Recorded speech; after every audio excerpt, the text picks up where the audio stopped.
محترم ناظرین کرام، السلام علیکم ورحمۃ اللہ تعالی وبرکاتہ۔ آج میں آپ حضرات کی بارگاہ میں صدقہ فطر کے تعلق سے کچھ باتیں لے کر حاضر آیا ہوں۔ آئیے انہیں سننے سے قبل ہم درود پاک پڑھیں۔ اللہم صلی علی سیدنا و مولانا محمد بارک وسلم، صلو علیہ صلاۃ و سلاما دائما علیک یا رسول اللہ صلی اللہ تعالی علیہ وآلہ وسلم۔ صدقہ فطر کے تعلق سے حدیث پاک سماعت فرمائے۔ عن ابن عمر رضی اللہ تعالی عنہما قال فرض رسول اللہ صلی اللہ تعالی علیہ وآلہ وسلم زکاة الفطر صاعا من تمر او صاعا من شعیر علی العبد والحر والذکر والانثى والصغیر والکبیر من المسلمین، وامر بها ان تؤدى قبل خروج الناس الى الصلاة۔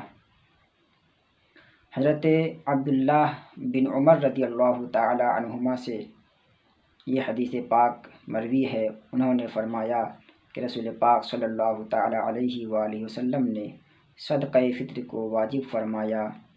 1 سا کھجور یا 1 سا جو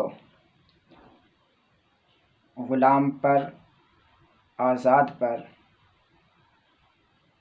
مرد پر اور عورت پر، چھوٹے پر اور بڑے پر، یعنی ہر مسلمان مرد و عورت، خواہ وہ غلام ہوں یا آزاد ہوں، چھوٹے ہوں یا بڑے ہوں، ہر مسلمان مرد و عورت پر صدقہ فطر کا ادا کرنا واجب ہے۔ لوگوں کے گھر سے نماز عید الفطر کی ادائیگی کرنے کے لیے گھر سے نکلنے سے قبل صدقہ فطر کا ادا کرنا واجب ہے۔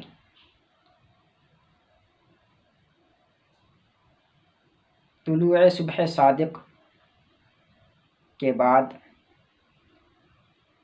صدقہ فطر مالک نصاب پر واجب ہو جاتا ہے، یعنی کوئی شخص اگر طلوع صبح صادق سے پہلے مالدار ہوا تو اس پر بھی صدقہ فطر واجب ہے۔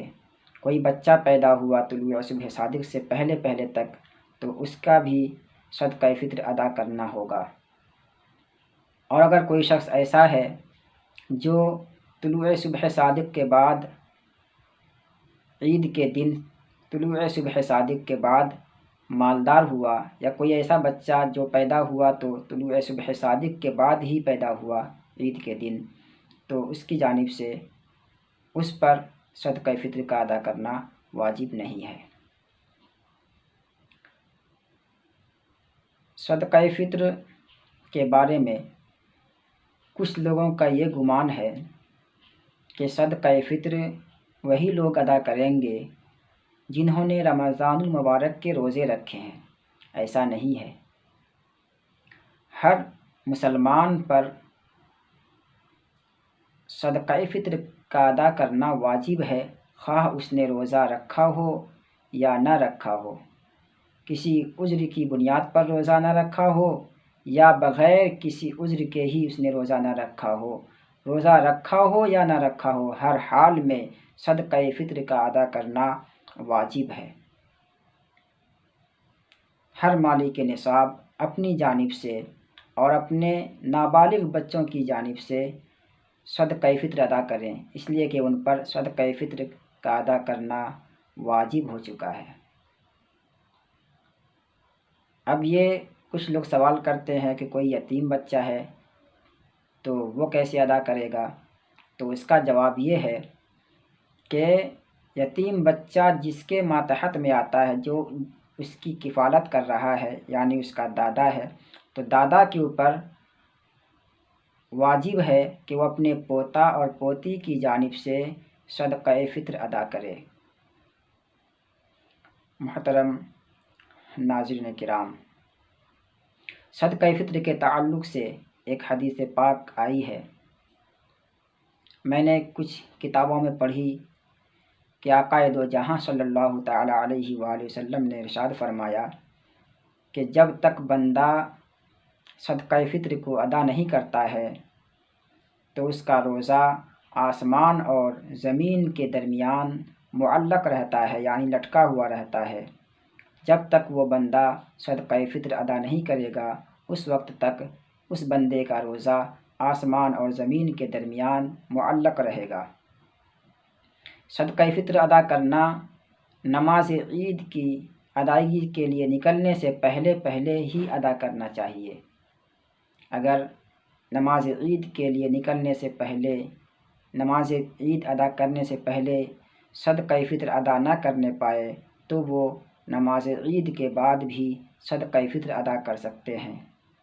ان پر نماز عید کے بعد بھی صدقہ فطر واجب ہی رہے گا اور اس پر ادا کرنا واجب ہے، اور جب وہ ادا کریں گے نماز عید کے بعد بھی تو وہ ادا ہی کہلائے گا، قضا نہیں کہلائے گا۔ محترم ناظرین کرام، صدقہ فطر یہ اللہ کی جانب سے اللہ کے بندے، ان بندوں پر صدقہ فطر واجب ہے جو مالدار ہیں، تاکہ مالدار اپنے مال سے صدقہ فطر نکالیں اور بیچارے غریبوں تک پہنچائے۔ غریبوں کا حق اللہ رب العزت نے مالداروں کے پاس رکھا ہے، تو وہ یا تو زکوٰۃ کے ذریعے سے یا پھر صدقہ فطر کے ذریعے سے ہی غریبوں تک مالداروں کا مال پہنچے گا۔ لہٰذا ہمیں چاہیے کہ ہم پر اگر صدقہ فطر واجب ہے، یعنی ہم اگر مالک نصاب ہیں، تو ہم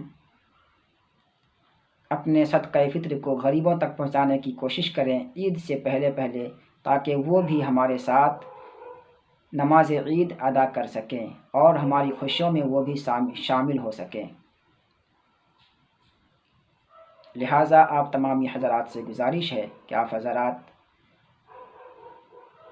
ہماری باتوں کو سن کر سمجھیں اور بار بار سنیں، تاکہ اچھی طرح سے آپ کو سمجھ میں آئے کہ صدقہ فطر کیوں واجب ہے۔ صدقہ فطر اس لیے واجب ہے کہ مسلمان کچھ لوگ مالدار ہوتے ہیں، کچھ لوگ غریب بھی ہوتے ہیں، تو اللہ رب العزت نے مالداروں کے مال میں غریبوں کا حق رکھا ہے، تو وہ حق جو ہے اللہ رب العزت نے مالداروں کے مال سے صدقہ فطر اور زکوٰۃ کے ذریعے سے ان غریبوں تک پہنچایا۔ لہٰذا ہمیں چاہیے کہ ہم زکوٰۃ بھی ادا کریں اور صدقہ فطر بھی ادا کریں، اور اگر صدقہ فطر واجب نہیں بھی ہے اور آپ کے پاس کچھ مال ہے تو آپ اپنے آپ کو دیکھتے ہوئے آپ سے جو کمزور طبقے کے لوگ ہیں انہیں کچھ روپیہ، کچھ پیسہ دے دیں، ان کی مدد کریں، تاکہ وہ بھی آپ کے ساتھ آپ کی خوشیوں میں شامل ہو سکیں۔ میں اپنے بیان کو یہیں پر ختم کرتا ہوں۔ السلام علیکم ورحمۃ اللہ تعالی۔